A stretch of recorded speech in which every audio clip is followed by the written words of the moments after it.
Rayalaseema lift irrigation గత 3 నెలల పైనుండి గ్రేటర్ రాయలసీమ వ్యాప్తంగా వైఎస్ఆర్ కాంగ్రెస్ పార్టీ పెద్ద ఎత్తున కార్యక్రమాలు నిర్వహిస్తూ ఉంది. దీని అవసరాన్ని, ఆవశ్యకతను వివరించుకుంటూ దీనికోసం వాళ్ళు ఒక టాస్క్ ఫోర్స్ కమిటీ కూడా వేశారు. దాని చైర్మన్గా మాజీ మంత్రి శైలజానాథ్ గారిని కూడా నియమించారు.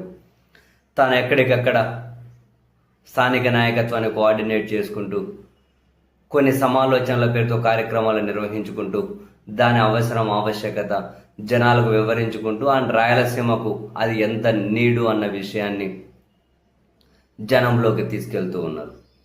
ఈ క్రమంలో తాజాగా నంద్యాల దగ్గర జరిగినటువంటి ఒక కార్యక్రమం, ఆ వేదిక మీద నుంచి ప్రసంగించినటువంటి కాటసాని రాంభూపాల్ రెడ్డి గారు ఒక కీలక కామెంట్ చేశారు. రాయలసీమ లిఫ్ట్ ఇరిగేషన్ సరే, అది ముమ్మాటికి నిజం, దాని అవసరం ఉంది అన్నది అత్యంత అవసరం, ఆవశ్యకత ఉంది.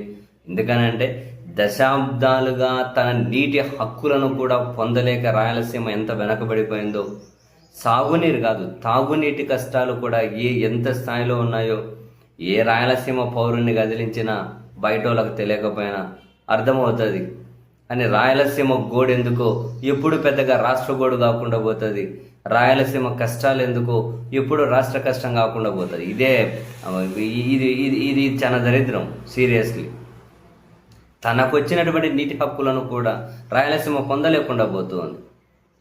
అందుకనే తన హక్కులను పొందాలనే ఉద్దేశంతోనే పోతిరెడ్డిపాడు ఎక్స్పాన్షన్కి రాజశేఖర రెడ్డి గారు వెళ్ళారు.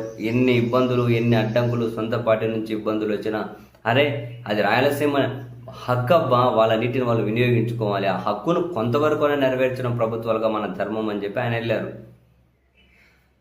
ఎక్స్పాండ్ చేశారు కొంతవరకు. తర్వాత జగన్మోహన్ రెడ్డి గారు 11,000 క్యూసెక్కుల నుంచి 44,000 క్యూసెక్కులకు పెంచారు రాజశేఖర రెడ్డి గారు. తర్వాత జగన్మోహన్ రెడ్డి గారు దాని కెపాసిటీని కూడా పెంచుతూ అదిగో వర్షపు నీరు వచ్చినప్పుడు సముద్రం పాలు కాకుండా ఎక్కువ నీళ్ళు ఉన్నప్పుడు రోజుకి ఇన్ని రాయలసీమ లిఫ్ట్ ఇరిగేషన్ నుంచి రోజుకు 2 టీఎంసీలు కనుక తోడేసుకొని కింద ఉన్నటువంటి ప్రాజెక్టులని కనుక నింపుకుంటే సమృద్ధిగా సంవత్సరం పాటు నీళ్లు ఉంటాయనే ఉద్దేశంతో కొంతవరకైనా రాయలసీమ హక్కులు నెరవేర్చొచ్చు అని నీటి హక్కులు రాయలసీమ లిఫ్ట్ ఇరిగేషన్కి పూనుకున్నారు. దాదాపు 1,000 కోట్ల రూపాయల వరకు ఏమో ఖర్చు పెట్టినట్టున్నారు. అది అవసరం. ఎందుకంటే ఒక పక్క తెలంగాణ ఏమో 800 అడుగుల నుంచి విద్యుత్ అవసరాల పేరుతో నీటిని తోడేస్తూ ఉన్నారు. 854 అడుగులు శ్రీశైలంలో నీళ్లుంటే తప్ప రాయలసీమకు నీరు రాదు. 854 అడుగుల వరకు ఎప్పుడు నిండాలి? ఒక పక్క కనుక పైన మన కర్ణాటక వాళ్ళు ఆలమట్టి, అప్పర్ భద్ర అవి కనుక పూర్తి చేశారనుకో శ్రీశైలానికి వచ్చే నీళ్లు తగ్గిపోతాయి. ఆ శ్రీశైలానికి నీళ్లు రాకముందే నెట్టెంపాడు దగ్గర తెలంగాణ రోజుకి 8 టీఎంసీల నీళ్లు వాళ్ళు తోడేస్తే శ్రీశైలంలో నీళ్ళు ఎప్పుడు రావాలి? 854 అడుగుల దగ్గర నీళ్ళు ఎప్పుడు ఉండాలి? మరి రాయలసీమ మరింత ఎండిపోదా? అందుకని చెప్పి అదే 800 అడుగుల దగ్గరనే రాయలసీమ కూడా వాళ్ళ నీటి హక్కును రోజుకు 2 టీఎంసీలు తోడుకుండే కోసం అని చెప్పి ఆ ప్రాజెక్టు కడితే చంద్రబాబు నాయుడు గారు దాన్ని ఆపేశారు. ఎందుకు ఆపేశారు అంటే రేవంత్ రెడ్డి గారు అసెంబ్లీలో చెబుతారు నేను చెప్పాను కాబట్టి ఆపేశారు అని. మరి రేవంత్ రెడ్డి వ్యాఖ్యలకు సమాధానం చెప్పాల్సిన సర్కారేమో ఇక్కడ వైషమ్యాలు పెంచుతోంది వైసీపీ, వీళ్ళు క్రూరులు, దుర్మార్గులు, తల్లిని గంటేశారు, చెల్లిని గంటేశారు అంటారు సంబంధం లేకుండా. సమాధానం చెప్పాలి కదా.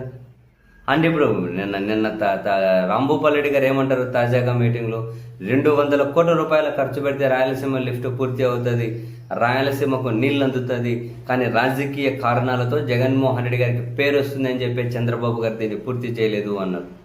కనీసం దీని మీద అయినా కూడా ప్రభుత్వం సమాధానం చెప్పాలి. 200-300 కోట్ల రూపాయలు ఖర్చు పెడితే రాయలసీమకు నీళ్ళు అందుతాయా? మరి ఆ పని ఎందుకు చేయడం లేదు? చాలా సీరియస్ క్వశ్చన్. ఆ పని ఎందుకు చేయడం లేదు? మరి ప్రభుత్వం దగ్గర 200-300 కోట్ల డబ్బులు కూడా లేదా? లేకపోతే మరి QR కోడ్ అన్న పెట్టండి. రాయలసీమ సమాజం ఏడో దగ్గర కూలో నాలో చేసుకున్న డబ్బులైనా మంచి కింద ఇస్తారేమో. మరి ఏం చేద్దాం?